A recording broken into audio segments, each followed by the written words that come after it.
नमस्कार,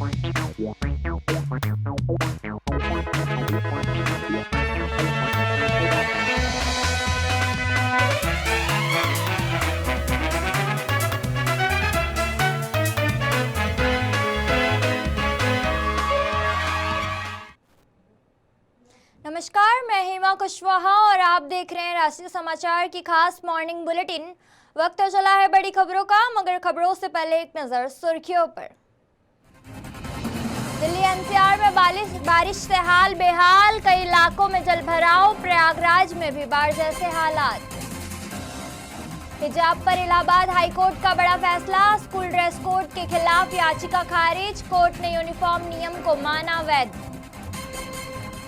गाजियाबाद में 10 क्विंटल रसगुल्ले नष्ट, त्योहारों से पहले मिलावट पर बड़ी कार्रवाई, 4 सैंपल लैब जांच के लिए भेजे गए। धतूरे की ऑनलाइन बिक्री पर बड़ा action, Amazon, Instamart, big basket के लाइसेंस हुए सस्पेंड। गुजरात में 500 नई जंगरक्षक, 112 गाड़ियां, हरसंघवी ने दिखाई हरी झंडी, इमरजेंसी रिस्पांस टाइम होगा और भी तेज। दिल्ली एनसीआर समेत देश के कई राज्यों में भारी बारिश का दौर जारी है। दिल्ली में लगातार दूसरे दिन तेज बारिश की वजह से एम्स, फ्लाईओवर, कनॉट प्लेस, आईटीओ, आरके पुरम समेत कई इलाकों में जलभराव हो चुका है। मौसम विभाग ने रेड अलर्ट भी जारी किया है। वहीं NH-48 पर ट्रैफिक प्रभावित हुआ और दिल्ली एयरपोर्ट ने भी यात्रियों के लिए एडवाइजरी जारी की। कई इलाकों में पानी भरने के बाद स्कूलों और सरकारी दफ्तरों के वर्क फ्रॉम होम जैसे कदम उठाए गए। अब बात उत्तर प्रदेश की करें तो वाराणसी, अयोध्या समेत कई शहरों में भारी बारिश देखने को मिली, लेकिन प्रयागराज में हालात ज़्यादा गंभीर नहीं नजर आए। पिछले 24 घंटे में भारी बारिश के बाद शहर के कई इलाकों में बाढ़ जैसे हालात बने हुए हैं। लोगों ने नालियां जाम होने और ड्रेनेज व्यवस्था पर्याप्त नहीं होने का आरोप लगाते हुए प्रशासन की तैयारी पर सवाल उठाए हैं। कई जगह ट्रांसफार्मर के आसपास भी पानी जमा दिखाई दे रहा है। प्रयागराज में जलभराव के बीच लोगों को आखिर किन परेशानियों का सामना करना पड़ रहा है और प्रशासन की व्यवस्थाओं को लेकर उनका क्या कहना है, सुनते हैं स्थानीय लोगों की प्रतिक्रियाएं। नहीं, ये टेको टाउन का एरिया है प्रयागराज का, और ये पूरी प्रशासन की नाकामी है। कारें वारे सब 2-3 नाली में सब चली गई, बह गई। कल से सब आदमी परेशान है, घरों में पानी जा रहा है, इधर उधर पूरा सब कुछ डूब गया है। कितनी दिक्कतें हो रही हैं? अरे सर बहुत दिक्कत हो रही है, पूरी जानवर सब इधर से उधर घूम रहे हैं, आदमी परेशान है सब। ये है प्रयागराज का जाट टाउन पॉश इलाका।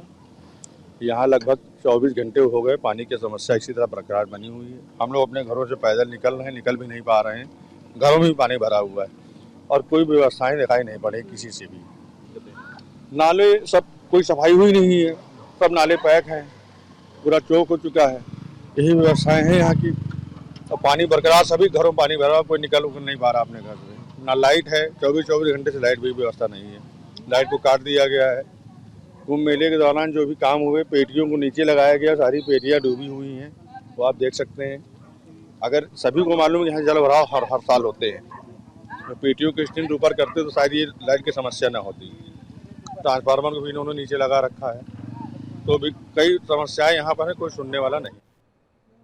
इलाहाबाद हाईकोर्ट ने हिजाब पहनकर स्कूल में प्रवेश की अनुमति मांगने वाली एक छात्रा की याचिका खारिज कर दी है। अदालत ने साफ कहा है कि रिकॉर्ड पर ऐसा कोई साक्ष्य नहीं है जिससे ये साबित हो सके कि कक्षा के अंदर हिजाब पहनना इस्लामिक आस्था का ऐसी अनिवार्य हिस्सा है जिसके बिना कोई व्यक्ति अपने धर्म से बाहर हो जाए। मामला प्रयागराज के एक स्कूल का है, जहां कक्षा 11 में दाखिला लेने वाली छात्रा ने स्कूल यूनिफॉर्म के साथ हिजाब पहनने की अनुमति मांगी थी। छात्रा की दलील थी कि वह कक्षा 6 से 10 तक इसी स्कूल में हिजाब पहनकर पढ़ती रही और यह उसके धार्मिक अधिकार, निजता और अभिव्यक्ति की स्वतंत्रता से जुड़ा हुआ मामला है। वहीं स्कूल की ओर से कहा गया कि निर्धारित ड्रेस कोड का उद्देश्य सभी विद्यार्थियों के बीच एकरूपता और अनुशासन बनाए रखना है। हाईकोर्ट ने कहा कि यदि पहले स्कूल ने छात्रा को हिजाब पहनने से नहीं रोका तो इससे उसे स्थायी कानूनी अधिकार नहीं मिल जाता। अदालत ने यह भी कहा कि अगर किसी शिक्षण संस्थान की यूनिफॉर्म नीति निष्पक्ष और गैर भेदभावपूर्ण तरीके से लागू कर दी गई तो विद्यार्थियों को निर्धारित ड्रेस कोड का पालन करना जरूरी होगा। जो हाई कोर्ट का फैसला है वो सही फैसला है, क्योंकि एक ही विद्यालय में अलग अलग धर्मों के अलग अलग ड्रेस पहन करके लोग आए तो एकरूपता खत्म हो जाएगी। वहाँ लोग शिक्षा के लिए आते हैं, न कि धर्म और मजहब के लिए आते हैं। तो एकरूपता, जिस विद्यालय का जो ड्रेस है उस विद्यालय के सभी बच्चों को एक साथ एक ड्रेस में विद्यालय में आने के लिए जो हाईकोर्ट का फैसला है वो स्वागत है। और इस वक्त की बड़ी खबर आ रही है जहां कच्ची चीनी के आयातों पर सरकार ने बड़ा फैसला लिया है। जी हां, इस वक्त आपको सबसे बड़ी खबर बता रहे हैं जहां त्योहारी सीजन से पहले चीनी की बढ़ती कीमतों और जमाखोरी पर लगाम लगाने के लिए केंद्र सरकार ने बड़ा फैसला लिया है। सरकार ने ड्यूटी फ्री आयाती चीनी को 2 महीने में रिफाइन करना जरूरी बताया है। रिफाइनिंग के बाद समय तय के भारतीय बाजार में बेचनी होगी चीनी। जी हाँ, इस वक्त की बड़ी खबर आपको बता रहे हैं जहां सरकार ने ड्यूटी फ्री कच्ची चीनी के आयात से जुड़े नियमों में बदलाव कर दिया है। नए नियम के मुताबिक आयातकों को बिल ऑफ एंटी दलील दाखिल करनी होगी। महीने के भीतर कच्ची चीनी को रिफाइन कर घरेलू बाजार में बेचना जरूरी होगा। पहले इसके लिए 31 अक्टूबर 2026 की अंतिम तारीख तय की गई थी। सरकार ने TRQ के तहत 10 लाख टन कच्ची चीनी के ड्यूटी फ्री आयात की अनुमति दी है। इस वक्त की बड़ी खबर आपको बता रहे हैं जहां नई व्यवस्था से व्यापारी आयातित चीनी को लंबे समय तक स्टॉक करके नहीं रख सकेंगे। सरकार का मकसद बाजार में चीनी की सप्लाई बनाए रखना, जमाखोरी पर रोक लगाना और त्योहारी सीजन के दौरान कीमतों पर बढ़ते दबाव को कम करना है। इस वक्त की बड़ी खबर हम आपको बता रहे हैं।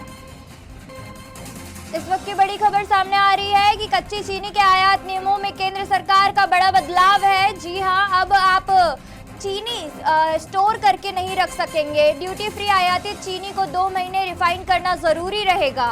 रिफाइनिंग के बाद तय समय में भारतीय बाजार में बेचनी होगी चीनी। इस वक्त की बड़ी खबर आ रही है त्योहारी सीजन में जमाखोरी रोकने के लिए सरकार ने बड़ा कदम उठाया है। बाजार में सप्लाई बढ़ने से चीनी की कीमतों पर लग सकती है लगाम। बड़ी खबर आ रही है जहां कच्ची चीनी के आयात नियमों में केंद्र सरकार का बड़ा बदलाव आया है। ये इस वक्त की बड़ी खबर है। हवाई यात्रियों की सुरक्षा को और भी मजबूत करने के लिए नागरिक उड्डयन मंत्रालय ने एक बड़े बदलाव की तैयारी कर ली है। देश में अब सभी पायलटों का साल में एक बार अनिवार्य DOP टेस्ट कराया जा सकता है। मंत्रालय फिलहाल इस प्रस्ताव पर विचार कर रहा है। इसको लेकर director general of civil aviation यानी DGCA ने संबंधित पक्षों के साथ चर्चा शुरू कर दी है। अधिकारियों के बीच इस बात पर मंथन हो रहा है कि सभी पायलटों का सालाना डोप टेस्ट किस तरह से कराया जाए और इसे लागू करना कितना व्यवहारिक होगा। इस प्रस्ताव का मकसद यह सुनिश्चित करना है कि विमान उड़ाने वाला कोई भी पायलट किसी भी नशीले या प्रतिबंधित पदार्थ के प्रभाव में ड्यूटी पर न हो। साथ ही DGCA यह भी आंकलन कर रहा है कि इस व्यवस्था से एयरलाइंस के रोजाना ऑपरेशंस और उड़ानों के शेड्यूल पर कोई असर ना पड़े। फिलहाल ये व्यवस्था प्रस्ताव के स्तर पर है और इसे अंतिम मंजूरी नहीं मिली है। अगर प्रस्ताव को मंजूरी मिलती है तो देश में पायलटों की नियमित सुरक्षा जांच से जुड़े नियमों में बड़ा बदलाव देखने को मिल सकता है। गाजियाबाद में रक्षाबंधन से पहले मिठाइयों में मिलावट की आशंका को लेकर खाद्य सुरक्षा विभाग ने बड़ी कार्रवाई की है। क्रॉसिंग रिपब्लिक थाना क्षेत्र के भीमनगर स्थित एक प्रतिष्ठान पर छापेमारी के दौरान करीब 10 क्विंटल छेना रसगुल्ले मिले। अधिकारियों के मुताबिक रसगुल्ले बेहद अस्वच्छ परिस्थितियों में तैयार किए जा रहे थे और उनकी गुणवत्ता को लेकर भी संदेह था। इसके बाद विभाग ने मौके पर मौजूद करीब 10 क्विंटल रसगुल्लों को नष्ट कर दिया। टीम ने रसगुल्ला, पनीर, एरारोट और सफोलाइट के कुल 4 नमूने लैब जांच के लिए भी भेज दिए हैं। खाद्य पदार्थों में किसी प्रतिबंधित या मानकों के विपरीत केमिकल का इस्तेमाल हुआ था या नहीं, इसकी पुष्टि लैब रिपोर्ट आने के बाद ही होगी। वहीं प्रतिष्ठान का लाइसेंस निलंबित या निरस्त करने की प्रक्रिया भी शुरू कर दी गई है। अधिकारियों का कहना है कि जांच में मिलावट की पुष्टि होने पर संबंधित संचालन के खिलाफ खाद्य सुरक्षा कानून के तहत सख्त से सख्त कार्रवाई की जाएगी। ये आयुक्त खाद्य सुरक्षा एवं औषध प्रशासन डॉक्टर रोशन जयकम के सख्त निर्देशन में कार्रवाई चल रही है। अभी तक हम लोग छेना पनीर के अलावा जितने भी दुग्ध उत्पाद हैं उन पर हम लोग कार्रवाई कर रहे हैं। इसी क्रम में यहाँ पे भारी मात्रा में छेना रसगुल्ला बनाए जाने की शिकायत प्राप्त हुई थी। इसके क्रम में हम लोगों ने यहाँ पे जांच की है। लगभग 10 कुंटल छेना रसगुल्ला विनिर्मित पाया गया है, जो बहुत ही अस्वास्थ्यकर और गंदी परिस्थितियों में बनाया जा रहा था और भंडारित भी था। कई में कीड़े और मक्खियाँ गिरी हुई पाई गई। हम लोगों ने इनके नमूने लिए हैं और नमूनों को जांच के लिए भेजा जा रहा है। इनके द्वारा पनीर को मैश करके उसमें स्टार्च मिलाकर और सफ़ेद करने के लिए सोडियम फॉर्मेल्डिहाइड सल्फोक्सिलेट नामक केमिकल का उपयोग किया जा रहा है, जो प्रिजर्वेटिव के साथ साथ ब्लीचिंग का भी काम करता है। तो इन्हीं सब केमिकल के पाए जाने के कारण इन सब खाद्य पदार्थों को नष्ट किया जाए है और 4 नमूने संग्रहित करके जांच के लिए भेजे जा रहे हैं। अब रिपोर्ट आने के बाद हम अग्रिम कार्रवाई करेंगे। फिलहाल इनका लाइसेंस हम सस्पेंड करने की प्रक्रिया शुरू करेंगे। कर्नाटक में जहरीले धतूरे के फल और बीजों की ऑनलाइन बिक्री को लेकर खाद्य सुरक्षा विभाग ने बड़ी कार्रवाई की है। विभाग ने अमेज़न, स्विगी, इंस्टामार्ट और बिग बास्केट के फूड लाइसेंस अगले आदेश तक अस्थायी रूप से सस्पेंड कर दिए हैं। जांच के दौरान अधिकारियों को धतूरे के फल और बीज ऐसे पैकेट में मिले जिन पर FSSAI लाइसेंस या रजिस्ट्रेशन नंबर दर्ज था और इन्हें ऑनलाइन प्लेटफॉर्म के जरिए बिक्री के लिए उपलब्ध कराया गया था। विभाग के मुताबिक धतूरा जहरीला होता है और इसका सेवन स्वास्थ्य के लिए गंभीर खतरा पैदा कर सकता है। सुनवाई के दौरान कंपनियों की ओर से दिए गए जवाबों को खाद्य सुरक्षा प्राधिकरण ने संतोषजनक नहीं माना। इसके बाद संबंधित प्लेटफॉर्म को धतूरे को मानव उपयोग के लिए बेचने वाली सभी ऑनलाइन लिस्टिंग और विज्ञापन तत्काल हटाने के निर्देश दिए गए। साथ ही कंपनियों के अनुपालन रिपोर्ट भी मांगी गई। विभाग ने साफ कह दिया कि लाइसेंस बहाल करने पर अलग से सुनवाई के बाद फैसला लिया जाएगा। आदेश का उल्लंघन होने पर खाद्य सुरक्षा कानून के तहत आगे की कार्रवाई भी की जा सकती है।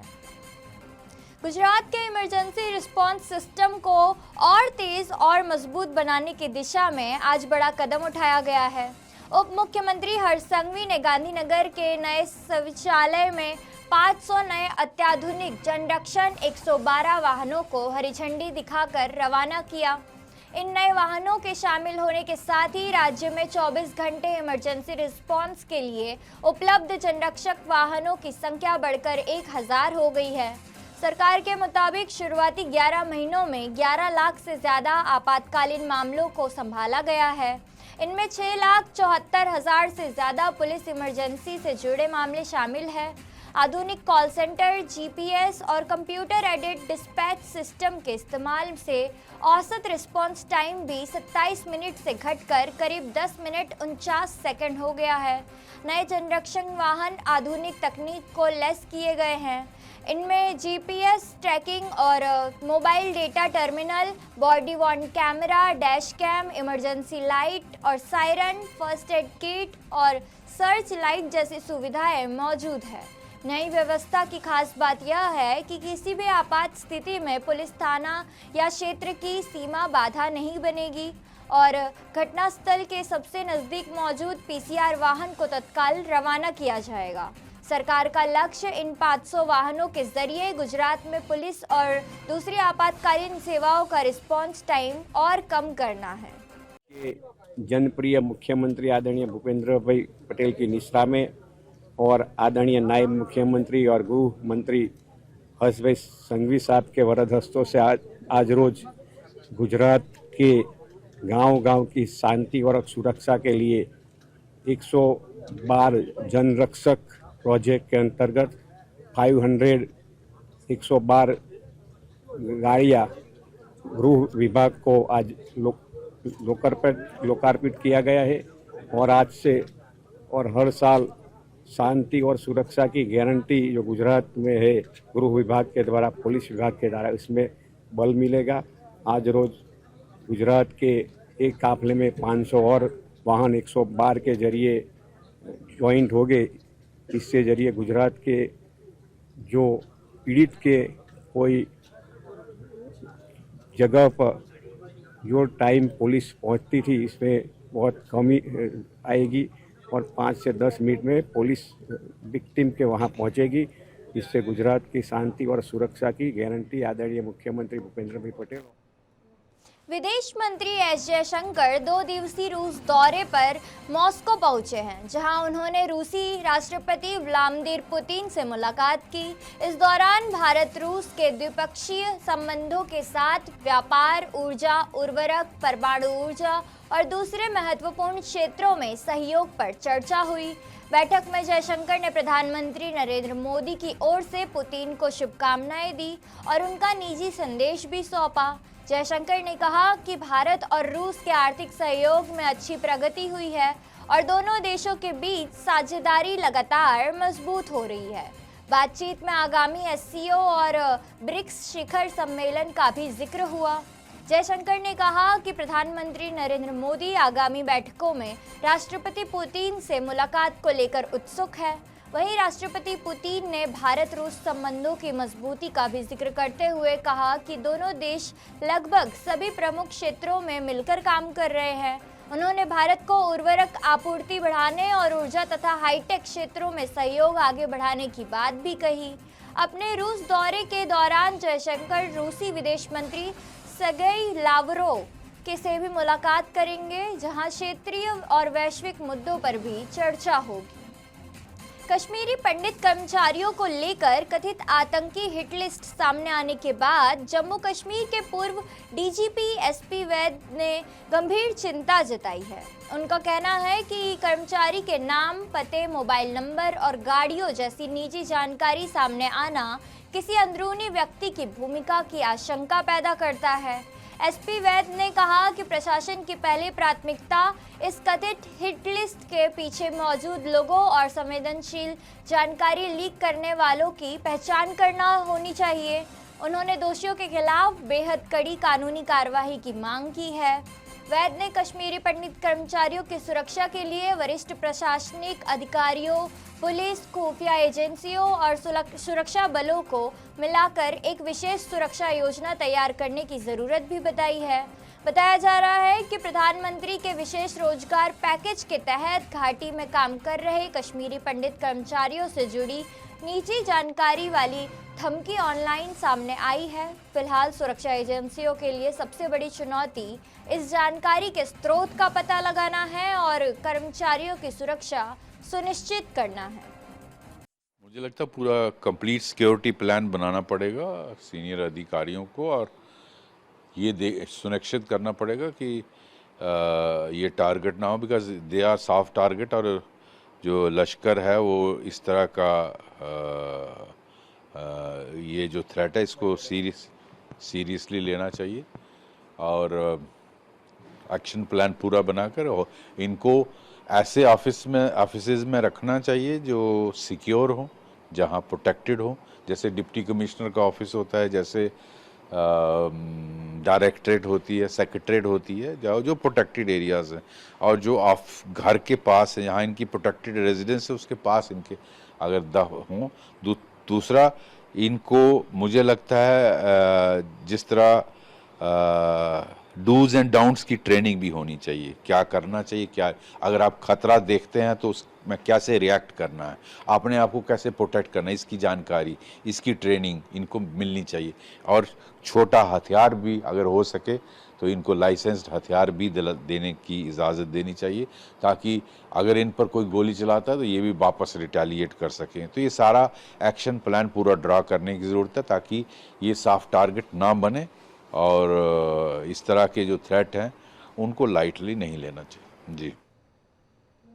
अमेरिका में नौकरी का सपना देख रहे भारतीय छात्रों और प्रोफेशनल्स के लिए बड़ी खबर सामने आई है। ट्रंप प्रशासन ने H-1B वीज़ा की फीस $1 लाख से भी ज़्यादा बढ़ाने का प्रस्ताव रखा है। अमेरिकी गृह सुरक्षा विभाग यानी DHS के प्रस्ताव के मुताबिक कैप सब्जेक्ट H-1B याचिकाओं पर $103.275 की अतिरिक्त फीस लगाई जा सकती है। यह प्रस्ताव अभी अंतिम नियम नहीं बना है। इसे फेडरल रजिस्टर की प्रक्रिया और सार्वजनिक टिप्पणियों के बाद अंतिम रूप दिया जा सकता है।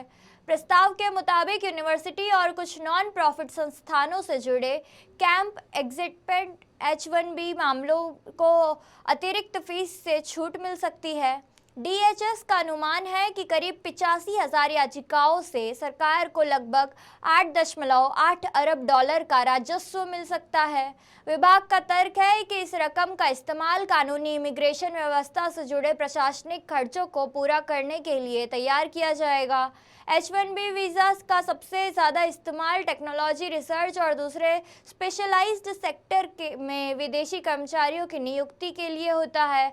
ऐसे में अगर प्रस्तावित फीस लागू होती है तो इसका असर भारतीय प्रोफेशनल्स के साथ उन्हें नौकरी देने वाली अमेरिकी कंपनियों पर भी पड़ सकता है।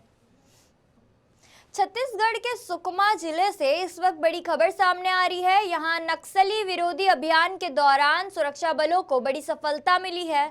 आत्मसमर्पित नक्सलियों से मिली जानकारी के आधार पर सुरक्षा बलों ने जंगल और पहाड़ी इलाकों में सर्चिंग अभियान चलाया। 24 अगस्त को भेजी थाना क्षेत्र के भंडार पदर और मुनुरकोंडा के जंगलों में जिला बल, DRG और बस्तर फाइटर्स की संयुक्त टीम ने एरिया डोमिनेशन और सघन तलाशी अभियान चलाया। इसी दौरान सुरक्षा बलों को जंगल में छिपाकर रखा गया नक्सलियों का डंप मिला।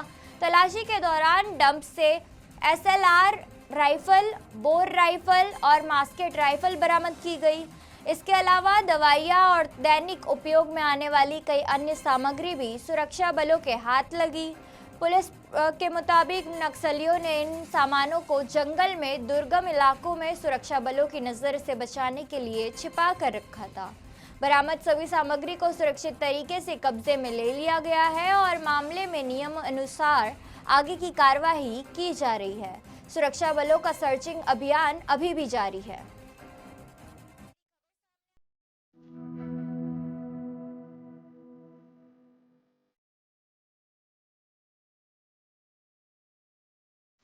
छत्तीसगढ़ के सुकमा में नक्सल विरोधी अभियान के तहत सुरक्षा बलों को बड़ी सफलता मिली है।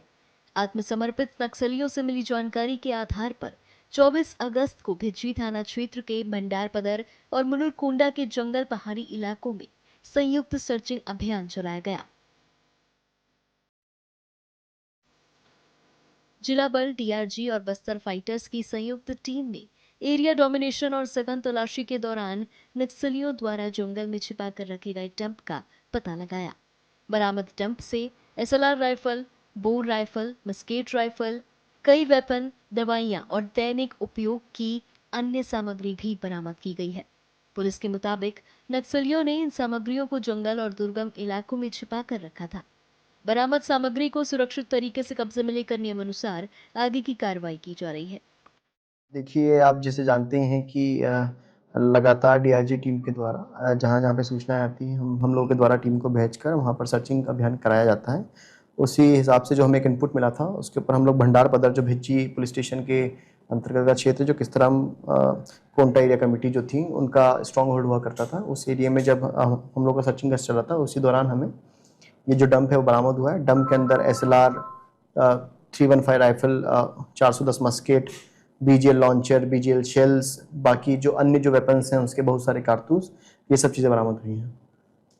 सर, ये जो सूचना मिली थी कि नक्सल हम लोगों का एक तो जो टेक्निकल इनपुट था वो था, इसके साथ ही साथ जो सरेंडर नक्सलियों से हमने पूछताछ करी है उसके हिसाब से हमें और भी निश्चित ही आप जैसे जानते हैं कि साउथ बस्तर एरिया जो था उसका जो स्ट्रॉन्ग होल्ड 2 ही डिस्ट्रिक्ट्स में था, डिस्ट्रिक्ट बीजापुर और सुकमा, और इसके साथ ही साथ बिकॉज बटालियन का मूवमेंट भी यहाँ पे होता था और जो एरिया कमेटीज़ जो खत्म हुई, जैसे आप जैसे जानते हैं कोंटा एरिया कमेटी काफ़ी लास्ट में खत्म हुई, तो उन लोगों का जो काफ़ी डंप है और बीच बीच में कुछ जो बड़े माओवादी थे जो लोग न्यूट्रलाइज हुए, उन लोगों के जो डंप हैं वो अभी भी क्षेत्र में हम लगता है और लगातार हम लोगों के द्वारा प्रयास जारी है कि वो जो जितने भी डंप हैं इस प्रकार के उन सबको जल्द से जल्द निकाला जाए ताकि उसका कोई मिसयूज़ ना कर पाए और साथ ही साथ वो किसी के गलत हाथ में ना पड़े। सर, हमारे सुकमा जिले के जंगलों में सर देखिए, हम लोग लगातार जो डिमाइनिंग के ऑपरेशन हैं वो करते रहते हैं और जहाँ तक आईडी की बात है, आप जैसे जानते हैं कि बहुत बड़ा क्षेत्र है और कुछ क्षेत्रों में पुराने लगे हुए जो आईडी के या फिर डंप हैं वो हो सकते हैं। तो बस हम सबको सतर्कता से रहने का कहते हैं और हमारे द्वारा लगातार प्रयास जारी है कि इस प्रकार के जितने भी डंप की सूचना अगर हमें मिलती है आईडी के डंप की, तो उसको भी तुरंत निकाला जाए ताकि उससे किसी को नुकसान ना हो। सर जो हथियार बरामद उसके अंदर SLR है, नॉट 315 राइफल है, नॉट 303 राइफल है और इसके साथ ही साथ बहुत सारे जो राउंड्स हैं जो AK-47 SLR इंसास के राउंड्स हैं। इसके साथ ही साथ जो माओवादियों के द्वारा एक अपनी खुद की जो क्या बोलते हैं आपका बोला जाए तो आर्म्स अम्यूनिशन का जो फैक्ट्री बनाया गया था, जिसमें वो लोकली मेड BGL शेल्स, उनके जो BGL शेल लॉन्चर है उस प्रकार की जो चीज़ें हैं।